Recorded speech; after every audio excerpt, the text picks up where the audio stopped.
இப்ப எளிமையா இருக்கக்கூடிய இந்த விநாயக பெருமானுடைய வழிபாட்டிலே சிவபெருமானுக்கு 5 தலங்கள் உண்டு. நிலம், நீர், காற்று, ஆகாயம். நெருப்புக்கென்று 5 தலங்கள் எல்லாருக்கும் தெரியும். முருகனுக்கு 6 படை வீடு இருக்கு, அதுவும் தெரியும். விநாயகருக்கு ஒரு 6 படை வீடு இருக்கு, தெரியுங்களா? எப்படி முருக வழிபாட்டில் 6 படை வீட்டுக்கும் போயிட்டு வரோமோ அப்படி விநாயகருக்கும் 6 படை வீடு இருக்கு. முதல் படை வீடு எதுனா, திருவண்ணாமலைக்கு போனீங்கன்னா திருவண்ணாமலையில ராஜகோபுரத்துக்கு அருகில பார்த்தீங்கன்னா அங்க ஒரு விநாயகர் இருக்கிறார். அதுதான் விநாயகருக்குரிய முதல் படை வீடு. அவருக்கு பேர் என்னன்னா அல்லல் போம் விநாயகர். அந்த விநாயகருக்கு அல்லல் போம் விநாயகர். முதல் தரிசனம் எங்க போறீங்க? விநாயகர் வழிபாட்டை செய்யணும்னா ஒரு சுற்றுலா மாதிரி ஆன்மீக சுற்றுலா போகணும்னா முதல் படை வீடு சிவபெருமானையும் தரிசிக்கலாம். அந்த ராஜகோபுரத்தின் வாசலிலே இடதுபுறத்திலே பார்த்தீங்கன்னா விநாயக பெருமானுடைய உருவம் இருக்கும். இதுதான் முதல் படை வீடு விநாயகருக்கு. அந்த விநாயகருக்கு அல்லல் போம் விநாயகர் என்று பெயர். இப்போ இந்த விநாயக பெருமானை தரிசிச்சிட்டோம். இரண்டாவது படை வீடு எதுனா, விருத்தாச்சலம் போனீங்கன்னா விருத்தகிரி ஈஸ்வரர் ஆலயம் இருக்குது. அந்த ஆலயத்துல இருக்கக்கூடிய பிள்ளையாருக்கு பேரு ஆழத்து பிள்ளையார்னு பேரு. அவர் எங்க இருக்கிறார்னா ஒரு கிணத்துக்குள்ள 18 அடி ஆழத்துல கிணத்துல இருப்பார். அது இரண்டாம் படை வீடு திருமுதுகுன்றம். அந்த ஊருக்கு அந்த காலத்திலே இருக்கக்கூடிய பெயர் திருமுதுகுன்றம். இன்னைக்கு பேர் அதுக்கு விருத்தாச்சலம்.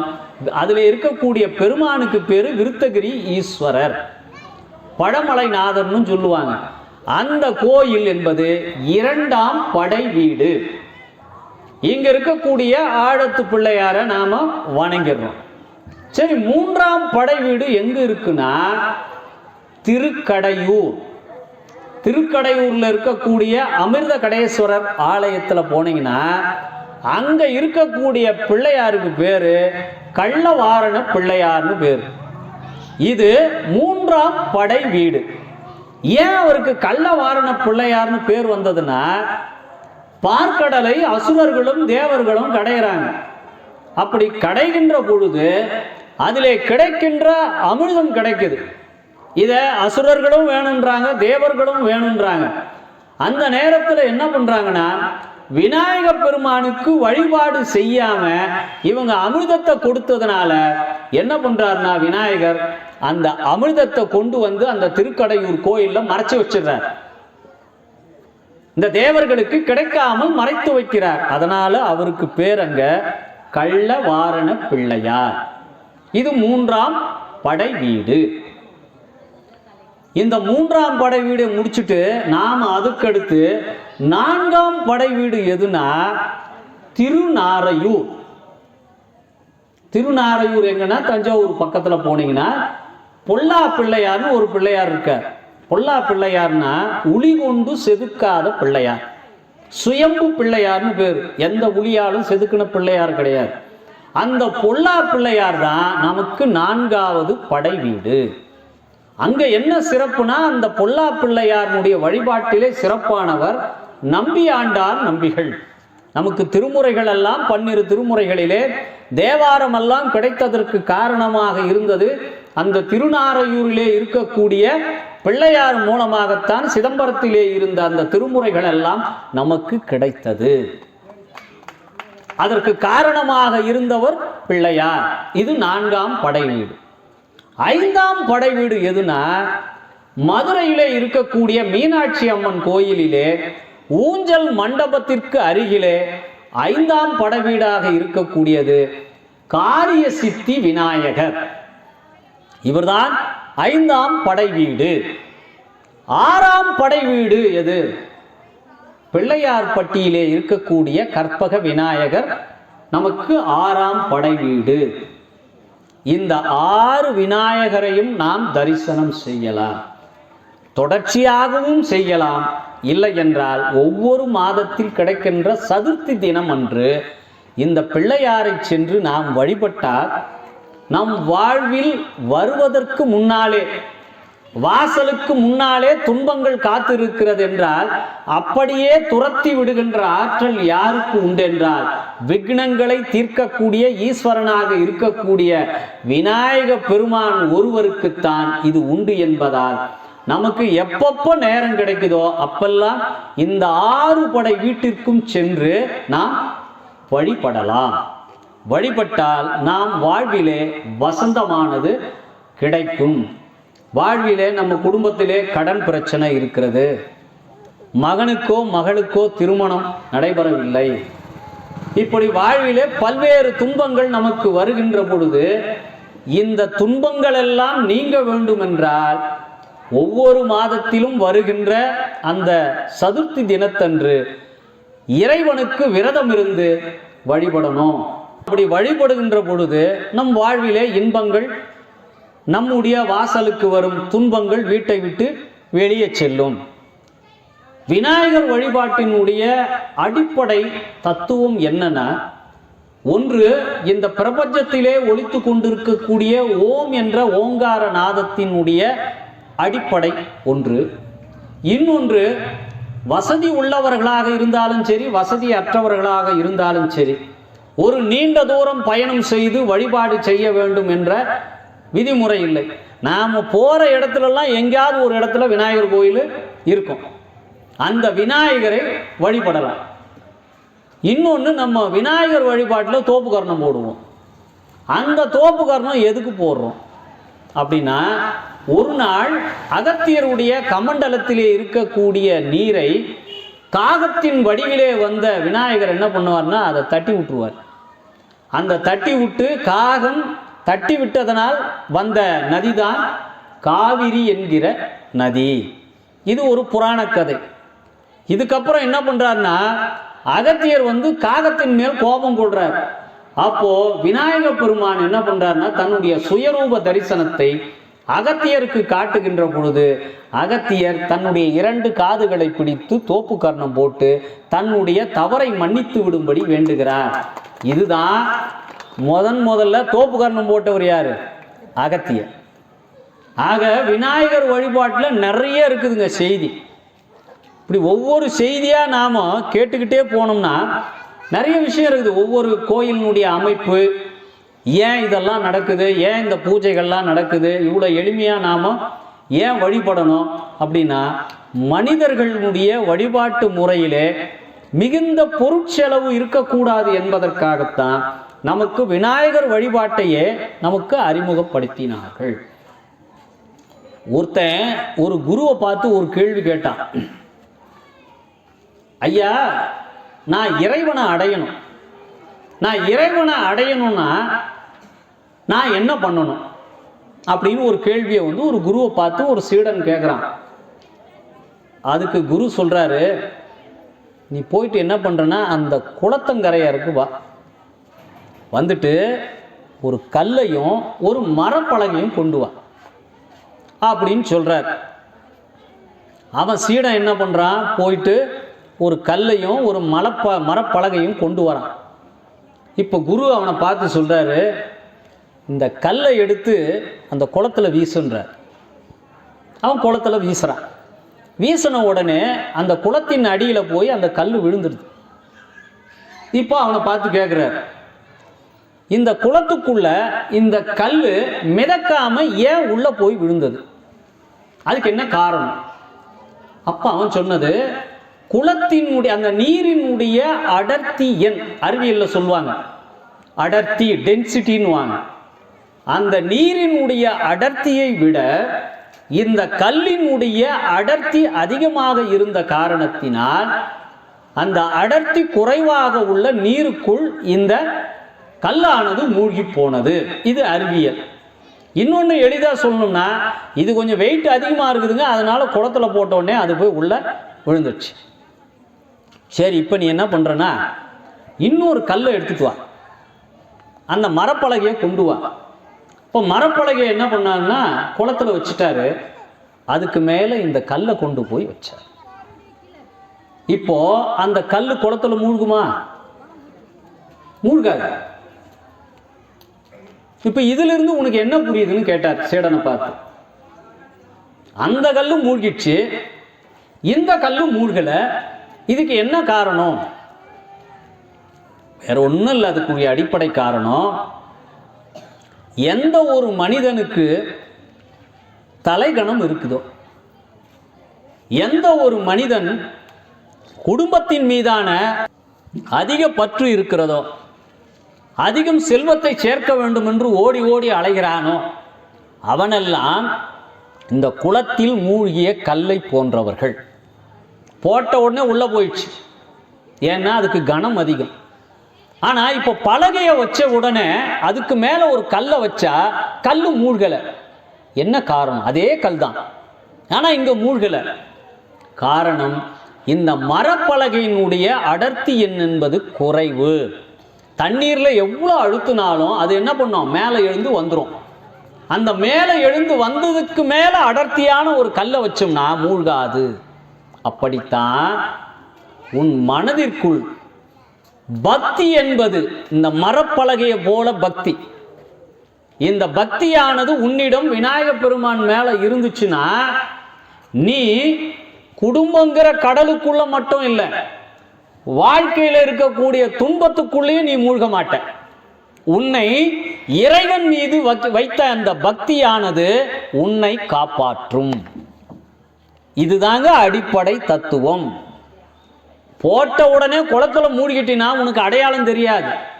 ஆனா இந்த மரப்பலகையின் மேல வைத்த கல்லானது என்ன பண்ணுனா கொஞ்சம் கொஞ்சமாக காற்றின் அசைவுல உன்னை கொண்டு போய் கரையில சேர்த்து விட்டுரும். உன்னுடைய உள்ளத்திலே உண்மையான பக்தி இருந்தா எப்படி அந்த கல்லை கொண்டு போய் மரப்பலகை கரையில சேர்த்ததோ அப்படி உன்னை இறைவனுடைய திருவடியில கொண்டு போய் அந்த மரப்பலகை சேர்ந்த மாதிரி உண்மையான பக்தி என்பது உன்னை கொண்டு போய் சேர்த்து விடும். இதுதான் அதனுடைய தத்துவத்தை ஒரு எக்ஸ்பெரிமெண்டாக தியரியா சொல்லாம அந்த குருவானவர் சீடனுக்கு என்ன பண்றாரு? ஒரு செயல் மூலமாகவே செய்து பக்தியை என்ன பண்றாரு? அவனுக்கு உணர்த்துறார். அதே போல இன்னொரு செய்தி, ஒரு 2 கிராமத்து ஆட்கள் என்ன பண்றாங்கன்னா சந்தைக்கு போறதுக்காக கிராமத்திலிருந்து நகரத்தை நோக்கி வரான். அப்படி நகரத்தை நோக்கி வரும்போது என்ன பண்றான்?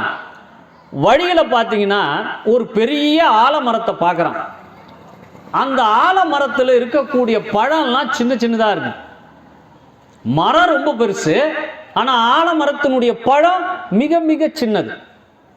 அதை பார்த்துட்டு ஒரு விவசாயி இன்னொருத்தங்கிட்ட சொல்றான், ஆண்டவனுக்கு கொஞ்சம் மூளை கலங்கிடுச்சு போல இருக்குது. எவ்வளோ பெரிய மரம், சின்ன பழம், இவ்வளோ மரத்துக்கு ஏற்றபடி பழத்தை வைக்குவானா? கொஞ்சம் மூளை இல்லை போலகுது, மூளை பிசகும் போது படைச்ச மரம் போலகுது இது ஆலமரம் அப்படின்னு சொல்லிட்டு 2 பேரும் நடந்து போறாங்க. போயிட்டு இருக்கும்போது இன்னொரு வயல், அந்த வயல்ல பார்த்தீங்கன்னா பூசணிக்காய் இருக்குது. பூசணி செடி கோடி ஓடிட்டு இருக்கு. அப்ப அதை பார்க்குறான், மறுபடியும் ஆண்டவனுக்கு மூளை ரொம்ப குறைஞ்சி போச்சு போலகுது.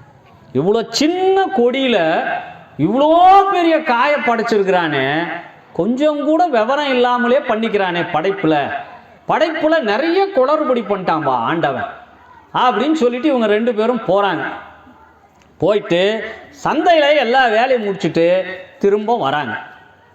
திரும்ப வரும்போது மதிய நேரம் நல்ல நகரத்திலே சாப்பாடு சாப்பிட்டோன்னே லேசா தூக்கம் வருது. என்ன பண்றாங்க? 2 பேரும் அந்த ஆலமரம் நிழல்ல படுத்துக்கிறாங்க. படுத்த உடனே ஒரு லேசா ஒரு காத்து அடிக்குது. காத்தடிச்ச உடனே சலன்னு அந்த ஆலமரத்தில் இருந்த பழங்கள் எல்லாம் இவங்க முகத்து மேலேயும் உடம்பு மேலேயும் வந்து விழுது. அவன் திடுக்கிட்டு எழுறான். அப்பதான் பக்கத்தில் இருக்கிறவன் சொன்னா, நீ என்ன சொன்ன? ஆண்டவனுக்கு அறிவு கொஞ்சம் பிசகிடுச்சு போலக்குது. ஆலமரத்தில் சின்ன சின்ன பழத்தை போய் உருவாக்கி வச்சுக்கிறானே, அவனுக்கு கொஞ்சம் கூட மூளை இல்லை போலக்குது. இப்போ நாம் இங்க படுத்தமே, இவ்வளோ பேர் படுக்கிறதுக்கு இடம் இருக்குது. அங்க பூசணிக்காயை கொண்டு வந்து இறைவன் இங்க வச்சிருந்தான்னா நாம இங்க படுக்க முடியுமா? அது நம்ம தலை மேல விழுந்தா என்ன ஆயிருக்கும்? ஆக உலகிலே பிறந்திருக்கின்ற ஒவ்வொருவரும், அது யாராக இருந்தாலும் சரி, ஒவ்வொரு பிறவிக்கும் ஒரு காரணமின்றி இந்த உலகிலே எதுவுமே கிடையாது. அது புல்லாக இருந்தாலும் சரி, இல்லை வாழை மரமாக இருந்தாலும் சரி, இங்கே இருக்கக்கூடிய நாமெல்லாம் ஏதோ ஒரு வேலை வெட்டி இல்லாமல் இறைவன் படைப்பாக இந்த பூமிக்கு வரல. ஒவ்வொருத்தருக்கும் ஒவ்வொரு வேலையை கொடுத்துருக்கிறான் இறைவன். அந்த வேலை நிறைவடைகின்ற பொழுதுதான் மறுபடியும் நம்மளை கூப்பிட்டு போய் அடுத்த பிறவிக்கு நம்மளை டிரான்ஸ்ஃபர் பண்ணி விடுவான். அதுவரையிலும் நம்ம பயப்பட வேண்டிய அவசியம் இல்லை. நமக்கு விதிக்கப்பட்ட நாள் என்றைக்கு இருக்கிறதோ அதுவரையிலும் நம்ம தைரியமாக இருக்கலாம். மரணத்தை கண்டு அஞ்ச வேண்டிய அவசியம் இல்லை. மரணம், பிறப்பு எப்படி இறைவன் கொடுத்தானோ அப்படி மரணம் என்பதும் இறைவன் நமக்கு கொடுக்கிற பரிசு. மரணத்தை இன்பமாக ஏற்றுக்கணும். இவ்வளோ சொத்தை விட்டு போகிறோமே, இவ்வளோ பிள்ளைங்களை விட்டு போகிறோமே, இவ்வளோ குழந்தைகளை விட்டு போகிறோமேன்னா போன பிறவில நீ எத்தனை பேரை விட்டு வந்த? அவங்கெல்லாம் வருத்தப்பட்டாங்கன்னா நீ இந்த பிறவிக்கே வர முடியாது. இப்போ இந்த பிறவியில் இருக்கிறதெல்லாம் யோசிச்சுனே இருந்தீன்னா உனக்கு அடுத்த பிறவியில் கிடைக்க போகிற சொந்தத்தெல்லாம் நினச்சி என்ன பண்ணுவேன்? அதனால தான் சிவபெருமானுடைய 5 தொழில்களில் ஒரு தொழிலாக இருக்கிறது தான் மறைத்தல் என்கின்ற தொழில். போன பிறவியில் நடந்ததெல்லாம் நமக்கு இந்த பிறவியில் ஞாபகம் வந்துச்சுன்னா இந்த பிறவியில் இருக்கிற துன்பங்களை விட போன பிறவியில் இருக்கிற துன்பத்தை தான் நினச்சின்னு உட்காந்துக்கணும். இல்லைன்னா நீங்கள் வாங்கின கடன்காரன் இந்த பிறவியில் உங்களை ஞாபகம் வச்சுக்கிட்டான்னா இந்த பிறவியில் வந்து உங்களை துரத்த ஆரம்பிச்சிருவான். டேய், போன பிறவியில் நீ காசு வாங்கின, கொடுக்காம ஏமாற்றிட்டு வந்துட்டுன்னு இந்த பிறவியில் கேட்பான். இல்லை, போன பிறவியில் இருந்த மனைவியே இந்த பிறவிக்கு வந்து நீ வேற ஒரு திருமணம் பண்ணியிருந்தீனா போன பிறவியில் நீ என்ன கல்யாணம் பண்ணியே இந்த பிறவியில் ஏன்டா இன்னொரு கல்யாணம் பண்ணுன்னு சொல்லிட்டு அந்த அம்மாவும் துரத்த ஆரம்பிப்பாங்க. அதனால தான் இறைவன் போன பிறவியில் நடந்ததெல்லாம் உன்னுடைய அக்கௌண்ட் நோட்புக்கில் மட்டும் எழுதி வச்சுக்கிறான். நீ செய்த நன்மைகள், நீ செய்த தீமைகள் இதெல்லாம் எதில் வச்சுக்கிறான்? உன்னுடைய அக்கௌண்ட் நோட்புக்கில் தெளிவாக எழுதி வச்சுக்கிறான். அதை கொடுக்க வேண்டிய காலகட்டத்தில் அடுத்த பிறவியில் கொண்டு வந்து கொடுப்பான். எதிர் வீட்டுக்காரன் பணக்காரனாக இருக்கிறானேன்னு வருத்தப்படாத. அவன் பாவம் போன பிறவியில் எவ்வளோ கஷ்டப்பட்டு அவன் முன்னேறி இந்த பிறவியில் ஏதோ கொஞ்சம் பணம் வச்சுருப்பான். அதை பார்த்து நம்ம வயிற்றெரிச்சல் படக்கூடாது. நமக்கு அடுத்த பிறவியில் கொடுப்பான். ஆக எப்படி இருந்தாலும் இறைவனை முழுமையாக நம்பணும். அறகுறையாக நம்பிட்டு அடிக்கடி கடவுளை மாற்றிட்டு போகக்கூடாது. இன்னைக்கு காலையில் ஒரு கடவுளை வணங்கிட்டு அவர் நமக்கு எதுவுமே செய்யலைன்னு உடனே அடுத்த ஆளை மாற்றிடுறது. காலையில் விநாயகர், மதியம் திருமால், சாயந்தரமான முருகன், இப்படி நீ கடவுள் மேலே மாற்றிக்கினே இருந்தீன்னா உனக்கு முழுமையான ஈடுபாடு கடவுள் மேலே வராது. நீ எந்த தெய்வத்தை வணங்கினாலும் சரி அதிலே முழு ஈடுபாட்டோடு வணங்கு. முழுமையான நம்பிக்கை வை. உன்னுடைய நம்பிக்கை தான் நாளைய உன்னுடைய வெற்றிக்கான அடிப்படையாக இருக்கும். இப்போ விநாயகரை வழிபட்டோம்னா நமக்கு என்னென்ன கிடைக்கும்? முதல்ல அல்லல் போம். நம்ம வாழ்க்கையில் ஏற்பட்ட கஷ்டங்களெல்லாம் விலகி நிற்கும். அல்லல் போம், வல் வினை போம். நம்மளை தொடர்ச்சியாக பின்தொடர்ந்துட்டே வரும். அதாவது எப்படின்னா, நாம் 10 அடி நடக்கிறதுக்குள்ள 15 அடிக்கு முன்னால் போய் நமக்கு ஒரு பிரச்சனை உக்காண்டு இருக்கும். சேர் போட்டு இவன் எப்படா வருவான், இவனை நம்ம எதிர்கொள்ளணுமேன்னு. ஆக நமக்கு முன்னாலே பிரச்சனைகள் போய் நிற்கும். அது யாரால விலகும்னா, நாம் விநாயகரை வழிபாடு செய்தால் வல்வினை போகா துயரம் காலங்காலமாக ஒரே பிரச்சனை குடும்பத்தில், அதெல்லாம் நம்மளை விட்டு விலகணும். அண்ணன் தம்பிக்குள்ள பிரச்சனை, அம்மாவுக்கும் பிள்ளைக்கும் பிரச்சனை, இதையெல்லாம் எப்போ போகும்னா போகா துயரம் இதெல்லாம் நம்மளை விட்டு போகும். அன்னை வயிற்றில் பிறந்த துன்பம் அதுக்குள்ள என்னன்னா மறுபிறவி என்பதே கிடையாது. அடிக்கடி ஒரு அம்மா வயிற்றுல போய் 10 மாதம் இருக்கிறது, மறுபடியும் பிறக்கிறது, மறுபடியும் படிக்கிறது, மறுபடியும் கல்யாணம் பண்ணிக்கிறது, மறுபடியும் பேரம்பேத்தி எடுக்கிறது, மறுபடியும் சேர்த்து போகிறது. இதே தொழிலாக எத்தனை பிறவி நாம் எடுத்துனுக்கிறது. இதிலிருந்து நாம் விடுபடணும்னா அன்னை வயிற்றில் பிறந்த துன்பம் யாரை வணங்கினா? விநாயகரை வணங்கினால் நம்ம அன்னை வயிற்றில் பிறந்த துன்பமெல்லாம் போகும். அதனால் நம்முடைய வழிபாடு என்பது மனப்பூர்வமாக இருக்கணும். நீங்க எதை வணங்கினாலும் சரி, கணவன் மனைவி மீது வைக்கின்ற நம்பிக்கைப்படி, மனைவி கணவன் மீது வைக்கின்ற நம்பிக்கை, இருவரும் சேர்ந்து தன்னுடைய குழந்தைகள் மீது வைக்கின்ற நம்பிக்கை எப்படியோ அப்படி நாம் இறைவன் மீதும் நம்பிக்கை வைக்கணும். முழுமையான நம்பிக்கை இல்லாமல் அந்த கோயிலுக்கு போனால் அவசர அவசரமாக போகிறது. 100 ரூபாய் டிக்கெட் வாங்கலாமா, 500 ரூபாய் டிக்கெட் வாங்கலாமா, 1000 ரூபாய் டிக்கெட் வாங்கலாமான்னு அவசர அவசரமாக போயிட்டு என்ன அந்த கருங்கல் சிலைகளை பார்த்து வருவது பக்தியா? நான் கோயிலுக்கு போயிட்டு வந்துட்டேன், இப்போ திருத்தணி போயிட்டு வந்துட்டேன், திருப்பதி போயிட்டு வந்துட்டேன், போய் என்ன பண்ண? போனோம், தரிசனத்தில் கியூவில் நிற்க வச்சாங்க, பார்த்தோம், இறங்கணும், அடுத்த ட்ரெயின் பிடிச்சிட்டு ஊருக்கு வந்துட்டோம். இது என்ன சுற்றுலா தலமாக கோயில்? கோயில் என்றால் இறைவனுக்கு முன்னால் போய் நின்று கண்ணீர் விட்டு அழணும். 10 நிமிஷத்தில் ஜருகண்டின்னு வந்துடுறது இல்லை பக்தி. அதெல்லாம் வெறும் சுற்றுலாக்கு ஒன்றா சொல்லலாம். நான் வருஷத்துக்கு ஒரு முறை திருப்பதி போயிட்டு வரேன், திருத்தணி போயிட்டு வரேன், போய் என்ன பண்ண? இறைவன் முன்னால் நீ கண்ணீர் விட்டு அழுதாயா? உன்னுடைய கஷ்டங்களை சொன்னாயா? அவன் காது கொடுத்து கேட்டானா? கேட்கலையே. கூட்டம் கூட்டமாக போகிறது, ஆலய வழிபாடு பண்ணுறேன்னு சொல்லிட்டு போயிட்டு வரிசையில் நிற்கிறது, சுற்றி பார்த்துட்டு அப்படியே நான் போனேங்க, உடனே பார்த்துட்டேன், தரிசனம் பார்த்தேன். அவர் உன்னை பார்த்தாரா? நீ அவரை பார்த்தா சரி.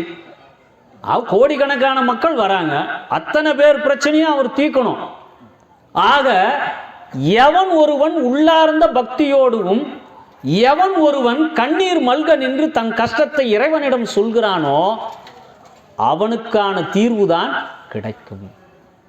குழந்தைகள் மீது இறைவன் வைக்கின்ற அந்த அன்பு, ஒரு குடும்பம் என்கின்ற கட்டமைப்பு எப்படி இருக்கணும்னா, ஒரு பெரிய செல்வந்தர், பல கோடிகளுக்கு அதிபதி, அவர் என்ன பண்றாரு, ஒரு நாள் இறந்துடுறார்.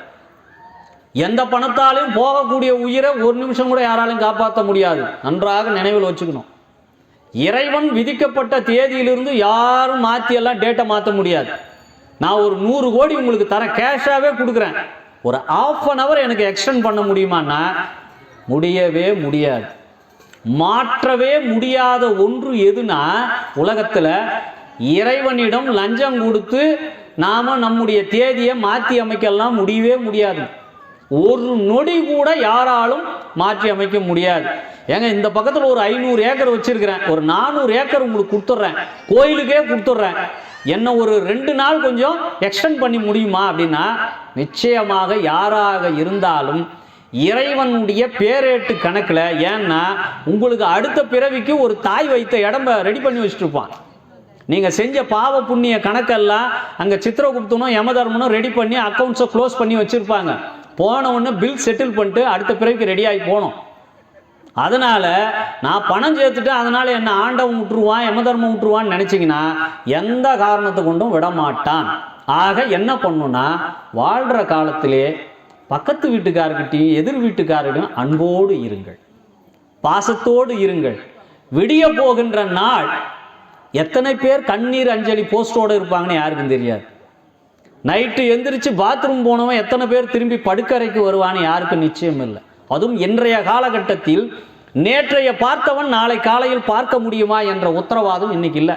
காரணம், நம்முடைய உணவும் அப்படி தான் இருக்கு. எதுவும் உடலுக்கு சத்தான உணவு கிடையாது. இப்போ என்ன பண்ணுறாங்கன்னா, அந்த செல்வந்தர் இறந்துடுறாரு. இறந்த உடனே அவருக்கான எல்லா இறுதி கடனுக்குரிய எல்லா வேலைகளும் உறவினர்களெல்லாம் செய்கிறாங்க. இப்போ அவரை தூக்கி சொர்க்க ரதத்தில் வச்சு அவரை இடுகாட்டுக்கு கொண்டு போகணும். அந்த நேரத்தில் ஒருத்தன் நல்லா புல்லட்டில் வந்து இறங்குறான். இறங்கிட்டு பாடி எடுக்காதீங்கன்றான். ஏன்பா, என்ன விஷயம், ஏன் பாடி எடுக்கக்கூடாது, எதனா மாலைகளை போடணுமா, எதனா பெண்டிங் இருக்கா? அதெல்லாம் ஒன்றும் இல்லைங்க. இவர் வந்து எங்கிட்ட 10 லட்சம் வாங்கினார், வாங்கிட்டு கொடுக்காமலே ஒரு செத்து போயிட்டார். இப்போ உங்களில் யார் இதை கொடுக்குறேன்னு பொறுப்பேற்றுங்க. இன்னைக்கு இல்லை, நாளைக்கு கொடுங்க, நாளைக்கு கொடுங்க, வாங்கிக்கிறேன். யாராவது பொறுப்பேற்றுங்க, நான் எடுக்கிறதுக்கு அனுமதிக்கிறேன். அவருக்கு 3 பையன்கள், ஒரு பெண். 3 பையனையும் பார்க்குறார். என்னப்பா, நீங்கள் யாராவது பொறுப்பு எடுத்துக்கிறீங்களா 10 லட்சம் ரூபாய்க்கு? அவன் சொல்கிறான், 3 பேரும் எங்கள் அப்பா கடன் வாங்கினதை பற்றி எதுவுமே எங்களுக்கு சொல்லலை. சொல்லாத கடனை போய் நாங்கள் எப்படி கொடுக்க முடியும்? அதனால் இந்த இதுக்கெல்லாம் நாங்கள் பொறுப்பேற்றுக்க முடியாது. இதுவே நானும் 3 பேர் அண்ணன் தம்பிங்கெல்லாம் காசை வந்து ஷேர் பண்ணி தான் அவருக்கு இறுதி அஞ்சலியை செலுத்துறதுக்கெல்லாம் ஏற்பாடு பண்ணுகிறோம். இதுக்கப்புறம் காரிய செலவு வேறு இருக்குது, எவ்வளோ இருக்குது, அதனாலெல்லாம் முடியவே முடியாது. அது அவர் போயிட்டார், அதோட போச்சு அது அப்படின்ட்டான். அங்கே அந்த ப்ரீசர் பாக்ஸ் பக்கத்தில் அவருக்கு ஒரு ஒத்த பொண்ணு இருந்தது. அந்த பொண்ணு அழுதுட்டு இருக்கு. இவனுங்க 3 பேரும் சேரில் உட்காந்துக்கிறாங்க. ஏன்னா இந்த 3 பேருடைய மனைவியும் நேற்றுலேருந்து அழுதுதெல்லாம் போதும், நீ ஓரமாக வந்து உக்காருன்னு அந்த 3 பேருடைய மனைவிகளும் கூப்பிட்டு 3 பேர் சேரில் உட்கார வச்சுட்டாங்க. இப்போ இந்த பெண்ணு அழுதுட்டுருக்கு. இந்த அழுதுட்டு இருக்கிற பெண்ணோட காதில் இது விழுது. இந்த பாடி எடுக்கணும்னா 10 லட்சம் கொடுக்காம எடுக்க விட மாட்டேன்ற. அப்போ அந்த பெண்ணு எந்திரிச்சு சொல்லுது, அவரை கூப்பிடுது, ஐயா அங்கே வாங்க, எங்கள் அப்பா எனக்காக கல்யாணத்துக்கு போட்ட நகைகள் இன்னைக்கு மதிப்பு 50,000 தாண்டிடுச்சு, 5 லட்சம் ரூபாய் தேரும், இதை இப்போதைக்கு வச்சுங்க, மீதி 5 லட்சம் ரூபாவை நான் எங்கள் ஊருக்கு போயிட்டு எங்கள் கணவர் மூலமாக நான் ஏற்பாடு பண்ணி உங்களுக்கு மீதி 5 லட்சத்தை கொடுத்துட்றேங்க அப்படின்னு யார் சொல்லுது? பெண் புள்ள சொல்லுது. கஷ்டப்பட்டு வளர்த்த ஆம்பளை பிள்ளைங்க பொண்டாட்டி பேச்சை கேட்டுன்னு ஓரமாக போய் உக்காந்துட்டாங்க. இப்போது இந்த அம்மா 5 லட்சம் ரூபாய் நகையெல்லாம் காட்டுச்சு. அப்போ அவன் சொன்னா, அம்மா உங்கள் அப்பா கொடுத்தே பழக்கப்பட்டவர், யாரிடமும் கடன் வாங்கி பழக்கப்பட்டவர் கிடையாது. அவர் மரணத்துக்கு முன்னால் எங்கிட்ட 10 லட்சம் ரூபாய் கொடுத்தார், நான் வச்சிருக்கிறேன். அவர் என்ன சொல்லி கொடுத்தார் தெரியுமா? என்னுடைய மரணத்திற்கு பிறகு நீ இப்படி ஒரு செய்தியை சொல்லு, எந்த புள்ள வந்து அந்த 10 லட்சம் ரூபாவை நான் ஏற்றுக்கிறேன் அப்படின்னு சொன்னான்னா இந்த 10 லட்சத்தை அவனுக்கு கொடுத்துரும். இவர்கள் நான் வாழ்கின்ற போது மட்டும் என் மீது பற்று வைத்தார்களா, இல்லை இறந்த பிறகும் என் மீது பற்று இருக்கிறதா என்று யோசிச்சுட்டு அந்த பெண்ணுக்கிட்ட போய் சொல்றார், அம்மா உங்கள் அப்பா கடன் வாங்கலை, நான் தான் அவர்கிட்ட 10 லட்சம் கடன் வாங்கினேன். அவருக்கு உடல்நிலை சரியில்லாத போது என்னை கூப்பிட்டு சொன்னார். என்ன சொன்னார் தெரியுமா? என் மீது உண்மையான அன்பு நான் இருக்கின்ற போது காட்டுவது போலித்தனம், நான் இறந்த பிறகு என் மீது யார் காட்டுகிறார்களோ அவர்களுக்கு இந்த 10 லட்சத்தை கொடுத்துருனார். இப்போ இந்த பெண் தன்னுடைய தந்தைக்காக பட்ட கடனை 5 லட்சம் ரூபாய் கொடுக்குறேன்னுச்சு, ஊருக்கு போய் 5 லட்சம் ரூபாய் கொடுக்குறேன்னுச்சு. இப்போ இந்த 10 லட்சத்தை எடுத்து அந்த பெண்ணிடம் கொடுத்தார். ஆண் பிள்ளைக்கும் பெண் பிள்ளைக்கும் இருக்கிற வித்தியாசம். அதனால் வாழ்கின்ற போது மட்டும் பெற்றோரை கவனிப்பதல்ல, வாழ்ந்த பிறகும் அவர் கட்டிய வீட்டுக்குள்ள அவர் படம் மட்டும் இருந்தா போதாது, வந்த மருமக தூக்கி வேற இடத்துல மாட்டிடுவா. ஆனாலும் ஒவ்வொரு நாளும் இறைவனை வழிபடுவதற்கு முன்னால் நமக்கு உயிர் தந்தது கடவுள், ஆனால் இந்த உடலை தந்தது தாயும் தந்தை, அதை மறந்துடக்கூடாது. அந்த தாய் தந்தை வழிபாட்டை முதலில் காலையில் எழுந்து வணங்கு. தாய் உயிரோடு இருந்தாலும் சரி, தந்தை உயிரோடு இருந்தாலும் சரி, இல்லை இல்லாமல் போனாலும் அந்த வைத்திருக்கிற படத்துக்காவது மரியாதை கொடுத்து, முடிந்தால் மாலையை போடு, முடிந்தால் ஊதுவத்தி எடுத்து, முடிந்தால் கற்பூரத்தை கொடுத்து, எதுவும் இல்லையா வெறும் கைகூப்பி வணங்கு. இந்த கதையின் மூலமாக உங்களுக்கு சொல்ல வந்த விஷயம், பெற்றோர்களை பாதுகாத்து வையுங்கள், பெற்றோர்களுக்கு தேவையானதை செய்யுங்கள், முதுமை காலத்திலே அவர்களுக்கு உதவியாக இருங்கள். நீங்கள் குழந்தையாக இருந்த பொழுது உங்களுக்கு என்னென்ன பண்ணியிருப்பாங்க பெற்றோர்கள்? நீ மலஜலம் கழிச்சினா எந்த கூச்சமும் படாமல் இந்த கையில் சாப்பிட்டுட்டு இருப்பாங்க, அப்படியே விட்டுட்டு ஓடி போய் இந்த கையில் அந்த குழந்தைய கழுவி விட்டுருப்பாங்க. எவ்வளவு தியாகங்களை பெற்றோர்கள் செய்திருக்கிறார்கள். அவர்கள் முதுமை அடையும் பொழுது உனக்கு எப்படி அவர்கள் செய்தார்களோ அப்படி நீ தாய் தந்தையருக்கு திரும்பவும் செய்தால்தான் நீ அடுத்த பிறவியில் ஒரு நல்ல பிறவி உனக்கு கிடைக்கும். பெற்றோர்களை துரத்தி விட்டு மனைவி பேச்சை மட்டும் கேட்கணும்னு முடிவு பண்ணீங்கன்னா உங்களுக்கு எளிதில் பிறவியானது முடியாது. தொடர்ச்சியாக நீ பிறந்துக்கிட்டே இருக்கணும். ஆதலால் இந்த பிறவி கிடைத்த பொழுதே முழுமையாக நிறைவு செய்து விநாயக பெருமானுடைய திருவடியை அடைய வேண்டுமென்றால் முதலிலே தாய் தந்தையரை வணங்கு, பிறகு தெய்வத்தை வணங்கு என்று கூறி இதுவரை பொறுமையாக கேட்ட உங்கள் அனைவருக்கும் என்னுடைய மனமார்ந்த நன்றியை தெரிவித்துக் கொண்டு, இந்த விநாயகர் கோயிலினுடைய நிர்வாகிகளாக இருக்கக்கூடிய எனக்கு வாய்ப்பளித்த அத்துணை அரங்காவலர்களுக்கும் நன்றி கூறி விடைபெறுகிறேன். மீண்டும் ஒரு சந்தர்ப்பத்தில் உங்களோடு சந்தித்து உரையாட இருக்கிறேன் என்று கூறி விடைபெறுகிறேன். நன்றி, வணக்கம்.